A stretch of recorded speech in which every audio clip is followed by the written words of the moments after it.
semuanya itu mendapatkan ganjaran pahala dari Allah Subhanahu wa taala. Bapak-bapak, ibu-ibu, saudara dan saudariku sekalian, yang tidak bisa saya sebutkan satu persatu, yang mudah-mudahan kita semuanya adalah termasuk hamba-hamba yang dicintai, yang dimuliakan, dan selalu di dalam keridhaan Allah Subhanahu wa taala. Alhamdulillah atas segala nikmat yang Allah berikan, karunia yang dicurahkan, kita pada malam hari ini kembali bisa berdua dan berjumpa, bertemu dan berkumpul yang mungkin sudah agak lama kita berpisah. Saya rasa sudah lebih kurang 2 bulan kita tidak jumpa.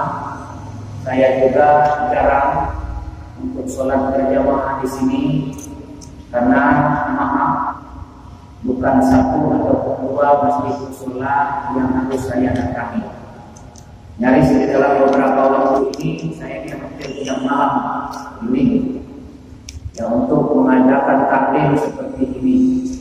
Ini pun saya sekitar jam 4 tadi ditelepon oleh ketua DKM untuk menggantikan atau mengadalim, yaitu Pak Kiai Haji Mukrati.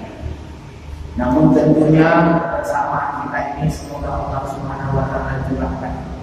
Mudah-mudahan kita yang hadir pada malam hari ini dari segi kita selalu diluaskan oleh Allah Subhanahu wa taala. Selalu diberikan kesehatan oleh Allah Subhanahu wa taala. Dan di dalam kehidupan itu penuh dengan keberkahan. Sebab kita tidak usah khawatir, walaupun kondisi kita saat ini sangat memprihatinkan dan mungkin juga sangat mencemaskan, namun kita tentunya tidak usah khawatir. Kita gantungkan harapan kepada Tuhan. Bercita-citalah yang mulia kepada Allah. Kalau rezeki itu tidak ada yang lain. Wa ma min dabbatin illa Allahu ala rizqiha. Setiap makhluk yang melangkah di atas permukaan bumi ini, kata Allah, sudah aku jamin itu rezekinya. Namun di antara rezeki itu ada datang melalui usaha, ada datang melalui sedekah, ada datang melalui ibadah, ada datang melalui rezeki dari anak, ada datang melalui ilmu dan lain sebagainya. Namun yang jelas kita tidak usah khawatir. Wa fis samaa'i rizqukum wa ma tu'adun.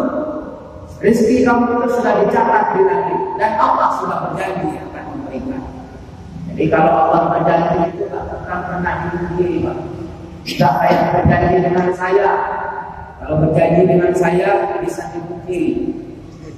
Ya, cuman kita perlu berusaha, itu kewajiban. Walaisal insan illa ma sa'a. Manusia itu tergantung dengan apa yang dia usahakan. Baik itu sedekahnya, itu usaha. Baik itu ibadahnya, itu usaha. Baik itu mencari ilmunya, usaha. Baik itu ibadahnya, semuanya itu berusaha. Namun yang jelas rezeki itu konon untuk kalau menurut primbon Jawa, primbon Jawa, tak benar tak ini hanya dengan Pak Asri. Nah beliau dilahirkan di Jawa. Kalau primbon Jawa katanya. Kalau ingin mencari rezeki itu, lihat posisi tidur istrinya.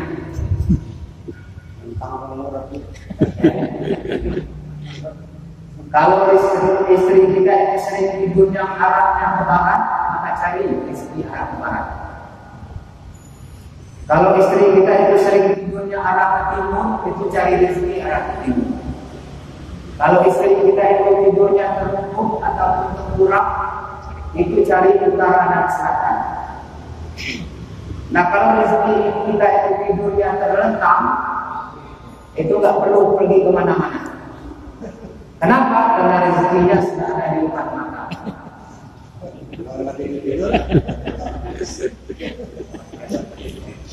Itu primbon Jawa. Ada benarnya juga tuh. Ada nyawa. Serius saya. Jadi kalau usah khawatir, karena rezeki itu sudah diatur oleh Allah. Pernah saya sampaikan, apabila kita menemui ajal, berarti rezeki kita sudah habis di permukaan dunia. Salawat dan berdoa juga salam kita mohonkan kepada Allah Subhanahu wa taala. Semoga disampaikan kepada junjungan kita Nabi besar Muhammad sallallahu alaihi wasallam yang telah membawa risalah agama ini kerana kehidupan kita. Maka kita harus yakin dan percaya kalaulah agama Islam ini betul-betul kita amalkan, kita pelajari, kita hayati, dan kita amalkan di dalam kehidupan kita sehari-hari. Kita harus yakin bahwa kita tidak akan tersesat, baik di dalam kehidupan dunia yang fana dan penuh dengan problema ini, dan yakinlah kita tidak akan tersesat sampai ke akhir hayat. Salawat kepada Rasulullah SAW itu adalah bagian daripada cinta kita kepada Rasulullah. Sebab kalau orang mencintai seseorang pasti sering menyebut namanya, betul tak? Kalau saya cinta dengan Pak Haji Nurdin, pasti saya sering menyebut Pak Haji Nurdin. Kalau saya cinta dengan Pak Taslim, sering saya sebut nama Pak Taslim. Jadi kalau kita cinta dengan Rasul, pasti sering menyebut nama Rasul. Sebab seorang sahabat pernah bertanya kepada Rasul, wahai Rasul, kalau di doa saya itu adanya 1/4 saya menyebut nama Engkau, apakah itu baik? Bagus. Ini di dalam doa. Bagaimana kalau saya berdoa itu separuhnya saya berselawat kepada Engkau? Bagus. Bagaimana ya Rasul kalau saya berselawat kepada Engkau di dalam doa saya itu semua doa saya? Maka Rasulullah menjelaskan, apabila semakin banyak engkau menyebut namaku, maka itu akan semakin baik untuk kamu. Jadi semakin banyak kita menyebut nama Rasul, maka semakin banyak kebaikannya. Maka saya berharap kepada kita semuanya diusahakan dalam sehari semalam itu minimal 20 kali kita berselawat. Sorenya 10, paginya 10. Itu akan mendapatkan jaminan syafaat dari Rasulullah SAW. Kalau saya terus terang 14 sombong, paling dikit 300. Kenapa? Saya ingin merasa saya amalannya enggak seberapa, ilmunya enggak seberapa. Saya butuh pertolongan dari Rasulullah SAW itu. Karena yang bisa memberikan syafaat kepada kita nanti tidak ada lain yang diizinkan oleh Allah, cuma Rasulullah.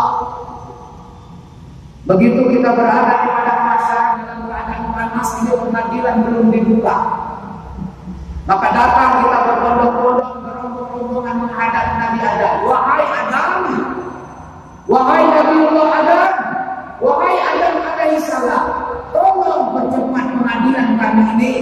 Kami sudah tak tahan lagi. Apa kata Nabi Adam? Maafkan saya bukan tidak mau membantu kamu. Saya ada satu urusan dengan Allah. Saat itu saya dilarang untuk memakan buah kulbi, tapi saya langgar larangan itu. Saya malu untuk bertemu kepada Allah.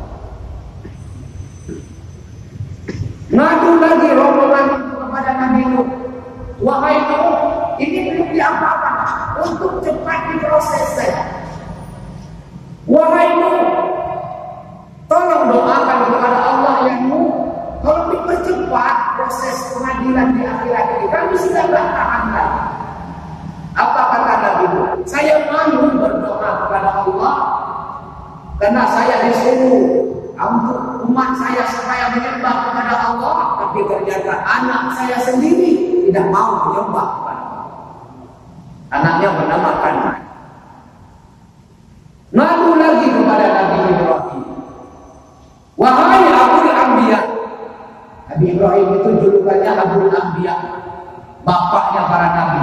Karena anak cucu keturunan Nabi Ibrahim itu baik dari Ismail maupun dari Ishak, semuanya menjadi nabi dan rasul. Makanya disebut Abul Anbiya. Ngadu lagi kepada Nabi Ibrahim. Wahai Abul Anbiya, tolong percepat ya Rasul proses pengadilan kami sudah tidak tahan lagi. Apa kata Nabi Ibrahim? Saya sudah banyak berdoa yang dikabulkan oleh Allah Subhanahu wa taala. Saya sudah banyak berdoa. Doa Nabi Ibrahim, Rabbi habli minas sholihin. Ya Allah, berikan saya anak yang soleh, sudah dikabulkan Allah. Diminta supaya Makkah itu menjadi tanah yang barokah, dikabulkan oleh Allah. 4.000 tahun sebelum kedatangan Nabi Muhammad, Nabi Ibrahim berdoa, ya Allah, utuslah seorang Rasul di tempat ini untuk membacakan ayat-ayat dan kalimat-kalimat Allah. Dikabulkan Allah. Diutus Nabi Muhammad sallallahu alaihi wasallam 4.000 tahun sebelum. Lantas rombongan ini mengadu kepada Nabi Muhammad sallallahu alaihi wasallam. Ya Rasulullah, tolong percepat ya Rasul azab. Kami sudah tak tahan lagi pada masa ini. Tolong percepat pengadilan ini. Panas teringnya luar biasa. Matahari itu cuma berbuasa dari kepala. Ngadu pada Rasul. Maka Rasulullah berdoa, ya Rabb, dengan kemuliaan-Mu, maka tolonglah umatku ya Allah. Maka baru Pak dibuka pengadilan itu dengan adanya doa dari Rasul. Kenapa kita sekarang banyak yang mencela? Bahkan begitu mau apa nggak ada. Rasulullah itu nanya di mana Khadijah, di mana Aisyah, di mana Hasan Hussein, nggak ada. Yang ditanyanya apa umatku, di mana umatku di mana? Begitu cintanya Rasulullah. Sekarang miris kita Pak. Nabi Muhammad dilecehkan di mana? Kita tidak punya kekuatan untuk membela. Kenapa? Karena kita cinta berenang banyak tapi tidak berdaya. Banyak tapi tidak bermakna. Banyak tapi ego terhadap diri sendiri. Banyak cinta. Sanggup dia menjual ayah. Sanggup menghilangkan sunnah. Makanya kita enak saja orang menghina Nabi kita, menyudutkan agama kita. Kita tidak punya kekuatan untuk menolong. Kenapa itu bisa terjadi? Mari bersama-sama kita introspeksi. Makanya di dalam Al-Quran itu, di dalam surah Al-Imran ayat 144, itu boleh kita buka. Ayat yang saya baca saat salat maghrib. A'udzu billahi minasy syaithanir rajim. Wa ma Muhammadun illa rasul qad khalat min qablihi rusul afa in mata aw qutila qalabtum ala aqabikum wa man yanqalib ala aqibihi falan yadurra Allah syai'an wa sayajzillahu asy-syakirin. Apa kata Allah? Nabi Muhammad itu tidak ada lain kecuali seorang rasul. Dan sudah berlalu begitu banyak rasul-rasul sebelumnya. Apa imma ta'awudikan qalabtum ala aqabikum. Maka apabila rasul itu wafat ataupun terbunuh, maka kamu akan murtad meninggalkan agama yang dibawa oleh rasul itu. Apakah kamu ingin lari dari ajaran rasul? Fala yadurrullah syai'an. Seandainya kita tidak mengikuti Rasulullah, itu tidak ada sedikit pun mudaratnya bagi Allah Subhanahu wa taala. Allah tidak menanggung cacat. Allah tidak akan turun tahta. Makanya sering saya sampaikan, kalau kita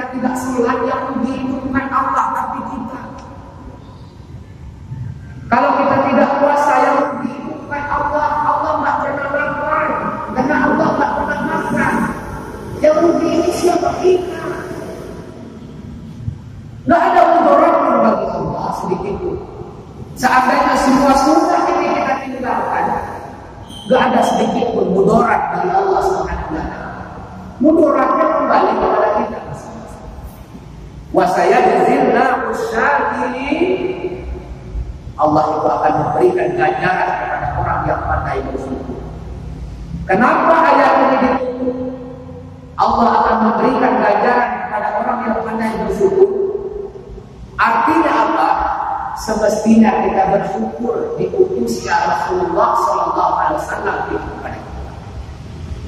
Mestinya kita bersyukur Pak diutusnya Rasulullah. Kalau enggak dengan perjuangan Rasulullah, kita enggak kenal dengan masjid ini. Kalau enggak perjuangan Rasul, kita enggak tahu itu bagaimana sholat. Kalau tidak ada perjuangan Rasul, enggak ada itu naik haji. Jangankan kita mau datang ke masjid, jangankan kita mau sholat, jangankan kita mau menunaikan ibadah haji, syahadat pun kita enggak tahu.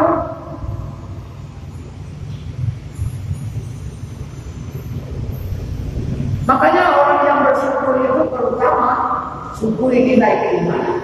Yang kedua syukuri dengan diutusnya Rasulullah Sallallahu Alaihi Wasallam.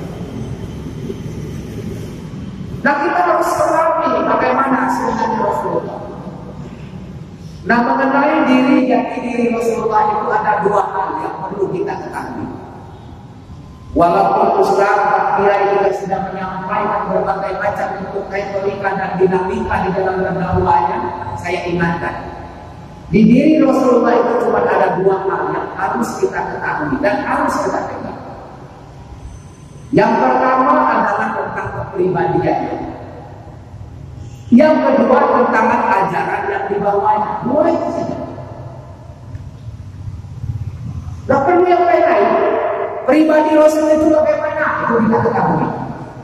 Akhlaknya bagaimana? Kemudian ibadahnya bagaimana? Beraninya bagaimana? Makanya kita diperintahkan oleh Allah Subhanahu wa taala untuk mencontoh daripada Rasulullah itu. Kita buka surah Al-Ahzab ayat 21. Laqad kana lakum fi Rasulillahi uswatun hasanah liman kana yarjullaha wal yawmal akhir wa dzakarallaha katsiran. Allah bersumpah, sungguh kata Allah, pada diri Rasul itu ada contoh tauladan yang baik bagi kamu. Bagi apa? Bagi orang yang beriman kepada Allah dan beriman kepada hari kemudian, dan orang yang banyak mengingat Allah Subhanahu wa taala. Kita garis bawahi ayat ini. Orang yang mau mencontoh Rasul itu cuma ada tiga. Yang pertama beriman kepada Allah. Yang kedua apa tadi? Percaya kepada hari akhir. Yang ketiga banyak mengingat Allah. Omong kosong Pak, bohong kita kalau kita ingin mencontoh Rasul, kalau imannya belum bagus.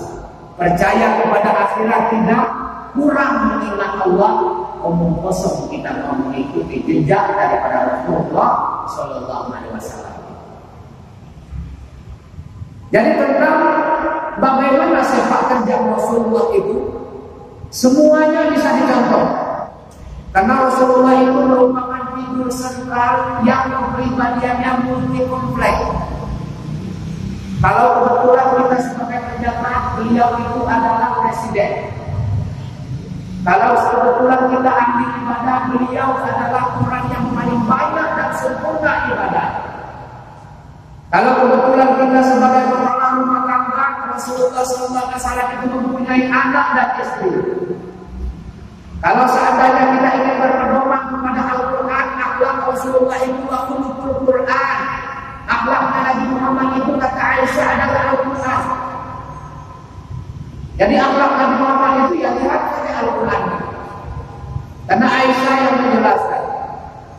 Ditanya oleh para sahabat, wahai Aisyah, bagaimana keadaan Nabi Muhammad itu akhlaknya? Apa jawab Aisyah? Wa khuluqul Quran. Akhlaknya Nabi Muhammad itu adalah Al-Quran.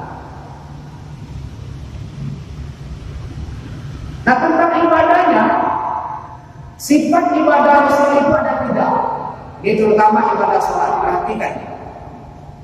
Sifat ibadah Rasulullah itu kalau sholat ada 3. Yang pertama di awal waktu, yang kedua berjamaah, yang ketiga di masjid. Nggak ada yang keempat. Kita jangan buat aturan sendiri. Maaf. Sifat ibadah Rasul pertama di awal waktu, yang kedua berjamaah, yang ketiga di masjid. Selama itu Rasulullah SAW itu yang dia kerjakan. Nah, sekarang untuk umatnya, kalau memang tidak mampu, mungkin ada sesuatu hal, mungkin sakit ataupun di dalam perjalanan, maka minimal 3 itu harus ada dengan kita. Tidak di masjid, boleh sholat di tempat lain berjamaah. Gak bisa berjamaah di awal waktu, ada keringanan di sini. Ini di awal waktu enggak, berjamaah enggak, di masjid enggak. Mau nyontoh siapa? Paham? Paham? Ayo yang kita contoh itu siapa? Makanya Nabi menjelaskan sallu kama ra'aitumuni usolli. Salatlah kamu sebagaimana melihat aku sholat. Makanya manusia itu bagi menjadi maaf. Ada yang mau ikut aturan Allah dan Rasul. Ini yang paling keren. Yang kedua, ada yang tidak mau ikut aturan Allah dan Rasul. Ini orang yang paling celaka. Yang ketiga, ada orang yang tidak tahu aturan. Ini bisa dimaklumi, mungkin karena kebodohan, mungkin karena ketidaktahuan. Yang tidak tahu aturan. Yang keempat, yang paling jahat itu, yang keempat, orang yang membuat aturan sendiri. Sholat diatur sendiri, puasa diatur sendiri, baca Al-Quran semau sendiri. Itu orang yang paling jahat.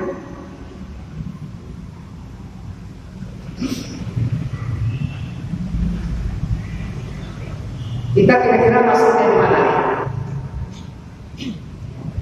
Kira-kira masuknya di mana? Insya Allah itu aturan Allah dan Rasul.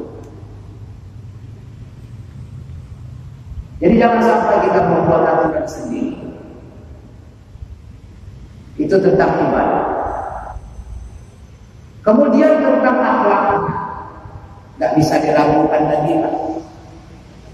Rasulullah SAW itu adalah orang yang paling lembut, sehingga apa? Perjuangannya berhasil. Nggak ada pemimpin di dunia ini yang melebihi keberhasilan Rasulullah SAW. Nggak ada. Kenapa Rasulullah bisa berhasil memimpin? Jawabannya cuma satu. Karena ucapannya sama dengan perbuatannya, lisannya sama dengan hatinya.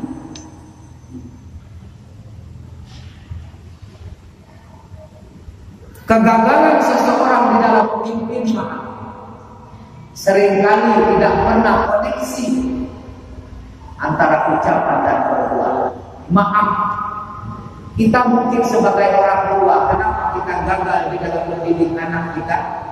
Karena mungkin kita mau dicontoh, tapi sebenarnya kita tidak layak untuk dicontoh.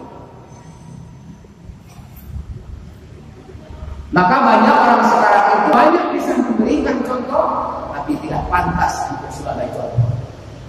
Banyak orang mau diteladani, tapi tidak pantas untuk jadi teladan. Contoh lagi, anaknya disuruh ke masjid, kamu sholat berjamaah. Bapaknya sholat di rumah. Masuk nggak kira-kira? Nggak masuk.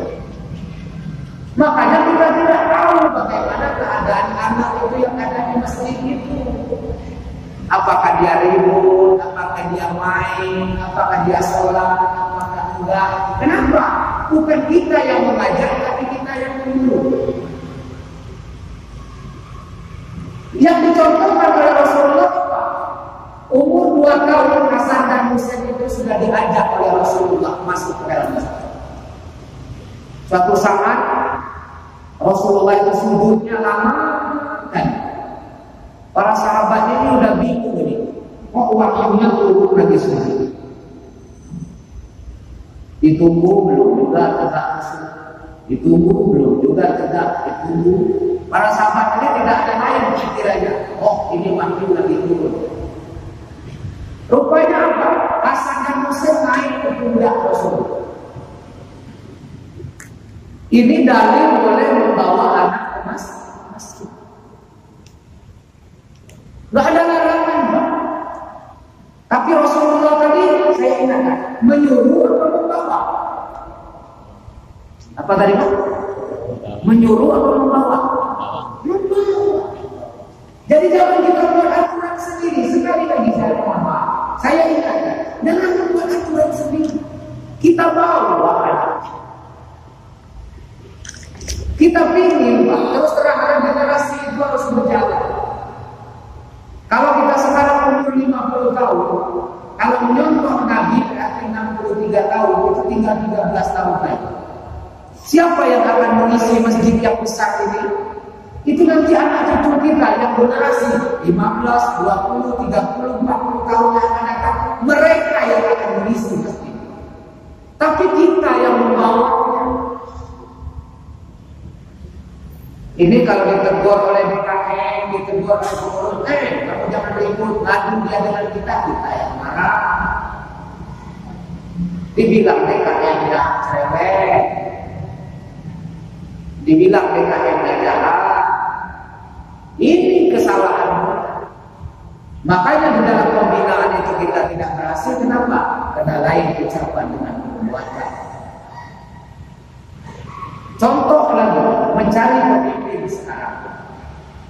Banyak kita lihat, baik itu gubernur, baik itu presiden, baik itu wali kota, baik itu bupati, walaupun camat, lurah dan lain sebagainya. Lihat, kenapa dia gagal di dalam memimpin masyarakatnya?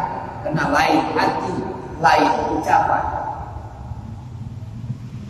lain kata-kata, lain. Oh, kalau sebelum calon Pak, demi rakyat, untuk rakyat, uang dari rakyat akan kembali ke rakyat. Tapi setelah terpilih, kenapa dia berpikir untuk rakyat? Belum tentu. Makanya kita jangan jadi orang yang bingung. Maka sering saya ingatkan, boleh ikut kontestasi, boleh menjadi pendukung. Ini saya terserah. Besok pagi insya Allah akan pulang ke Bengkulu. Karena saya ditunjuk sebagai ketua tim pemenangan gubernur. Besok insya Allah pulang. Karena tahun 2016 kebetulan saya yang ketua timnya. Alhamdulillah menang. Tapi saya setahun 4 bulan jadi gubernur ditangkap oleh KPK. Ini kembali lagi, cuman sekarang lebih ringan. Saya disuruh memegang 1 kabupaten saya. Tadi udah rapid test Pak, jam 4 sore tadi. Pulang. Jadi saya nggak heran kalau ini saya lihat itu tanya dengan Pak Kasri, BBA, macam-macam. Jangan jadi dulu. Jadi jangan sampai seperti yang saya sampaikan, jangan sampai orang nyebrang sampai ke seberang, kita yang diterjang ombak dan badai karena kita tidak pandai mendayung perahu. Kita nggak pandai mendayung perahu, Pak. Tenggelam kita, orang yang sampai ke seberang. Goblok.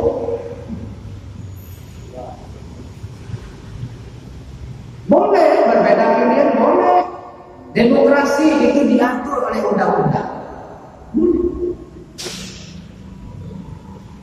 Mau pilih nomor 1 boleh, pilih nomor 2 boleh.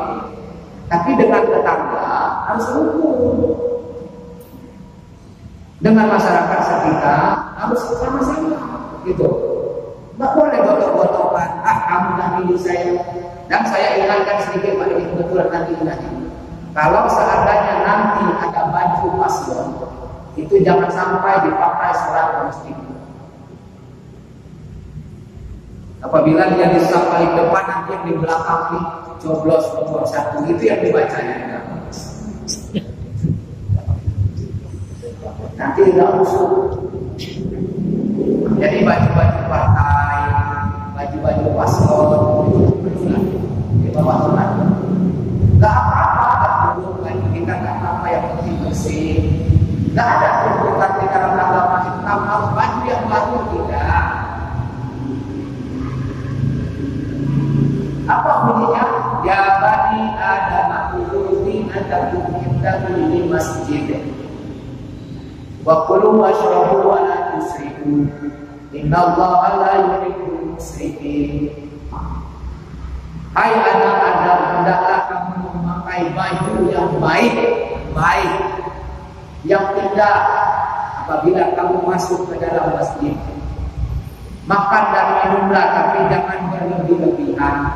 Allah tidak suka kepada orang yang berlebih-lebihan. Makanya pakai kain jangan berlebihan, pakai baju jangan berlebihan, ibu-ibu pakai jilbab jangan berlebihan. Ini kadang-kadang saya lihat, masya Allah, ibu-ibu pakai jilbab, udah di sini ada warna, di sini ada warna, di bibir dan di leher, tidak berlebihan. Maka kita disuruh untuk kain itu diangkat di atas mata kaki. Kenapa? Jangan sampai kita berlebihan. Itu sih hukumnya nggak apa-apa sebenarnya, tapi sunnahnya itu diangkat sedikit. Kenapa? Takut nanti ini menimbulkan kesombongan. Tapi sekarang ini dimasalahkan, Pak. Celana cingkrang dimasalahkan, orang praktis Al-Quran dimasalahkan, benar nggak? Ya kan? Anak pesantren dipermasalahkan, didiskriminasi. Kenapa itu bisa terjadi, Pak? Oleh karena banyak orang membenci syariat ini. Saya ulangi, karena banyak orang yang membenci syariat ini. Berbagai macam cara untuk mereka itu merubah tatanan kehidupan. Saya ingatkan, orang yang tidak senang kepada ajaran ini, dia akan meracuni dan merusak kita dengan 5 hal. Perhatikan. Saya ingatkan. Yang pertama, F yang pertama dari 5F.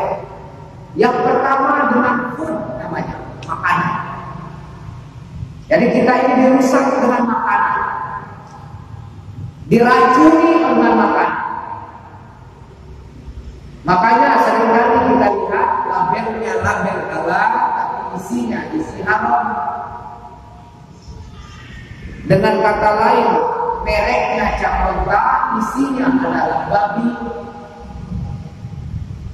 Diracuni. Hampir semua makanan itu diracuni. F yang kedua, fashion. Fashion itu pakaian. Jadi orang merusak kita ini yang kedua itu dengan pakaian. Lihatlah pakaian anak-anak kita sekarang ini. Dibilang tinggi itu udah nyampe.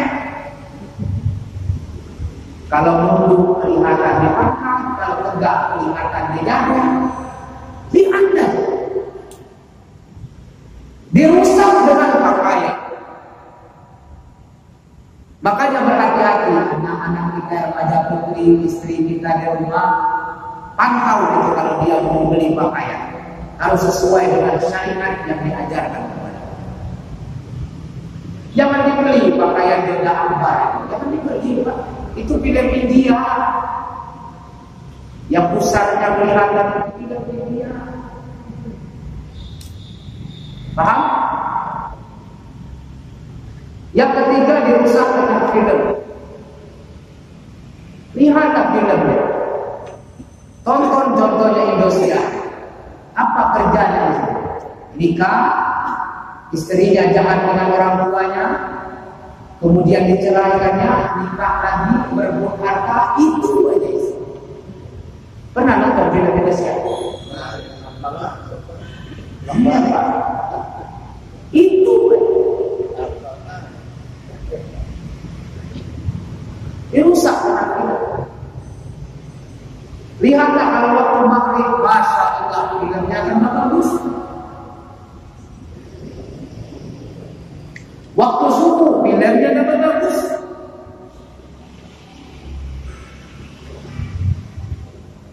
F yang berapa? 4. F yang keempat itu fantasi. Apa itu fantasi? Mainan. Dirusak kita dengan mainan.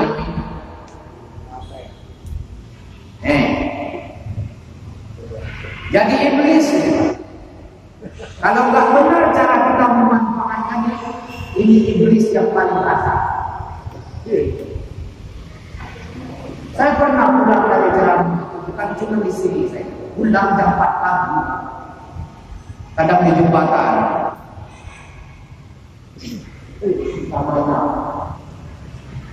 Allah azan subuh. Banyak itu kita lihat dari posting itu, orang yang gila gitu, dirusak. Yang kelima, F yang kelima, family, keluarga kita, tatanan kehidupan keluarga kita dirusak. Contoh, anak sekarang ini dia lebih patuh kepada pacarnya ketimbang orang tuanya. Kalau diperintah pacarnya detik itu dia berangkat. Kalau diperintah orang tuanya nanti rumah sebentar lagi ayah, kan?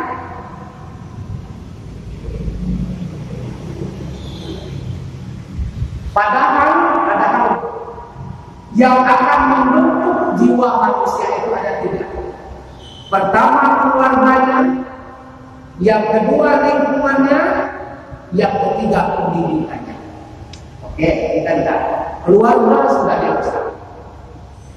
Lingkungan sudah rusak. Sekarang apa bagaimana? Akan merusak jenjang pendidikan. Kalau dulu zaman kami sekolah, itu ada pendidikan moral Pancasila, ada Pak? Ada Pak Jiloli? Ada kan? PMP kalau nggak salah namanya. Tahun 80-an. Saya 80-an SD-nya. SMP-nya MTS itu tahun 85-86. Ada pendidikan moral Pancasila. Ada nggak sekarang? Ada? Enggak. Kemudian sekarang yang mau dihapus pendidikan agama. Dapat kita bayangkan, di rumah nggak baca Al-Quran, di rumah nggak belajar agama, di sekolah nggak ada pendidikan agama, tahunya dari mana? Jadi mungkin tanpa kita sadar, mereka sudah merusak dari semua lini kehidupan. Semua lini mereka itu sudah ada. Makanya Rasulullah menjelaskan yusiku antara alaikum umamu kama tada'an akalatu ala qas'ati. Akan datang suatu saat nanti di mana kamu itu akan dikepung dari berbagai macam penjuru seperti orang menghadapi meja makanan. Nih meja makanan. Di sini mau ngambil, di sini mau ngambil, di sini mau ngambil, di sini mau ngambil. Sahabat bertanya, bahkan beliau izin kasir. Ya Rasul, kenapa kami mau bisa dikepung itu? Apakah jumlah kami ini sedikit? Tidak, kata Rasul, jumlah kamu banyak. Tapi apa? Yusahun kamusa isair. Kamu banyak tapi tentang berenang. Kamu banyak tapi kayak kuih di lautan. Kamu banyak tapi tidak punya daya dan kekuatan.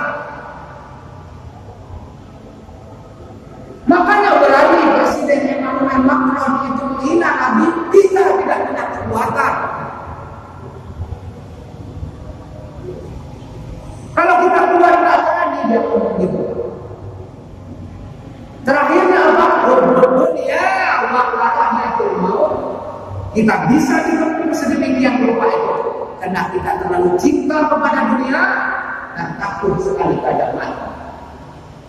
Jadi kalau orang sudah dibutakan oleh kehidupan dunia, segala cara akan dia tempuh untuk mendapatkan keinginannya. Maka tidak heran ulama menjual ayatnya, hakim menjual undang-undangnya, pejabat menjual kekuasaannya, pemimpin menjual tanda tangannya. Kenapa? Karena dunia lalu cinta pada kehidupan dunia. Jadi oleh karena itu, berhubung waktunya sudah habis, saya itu agak gitu.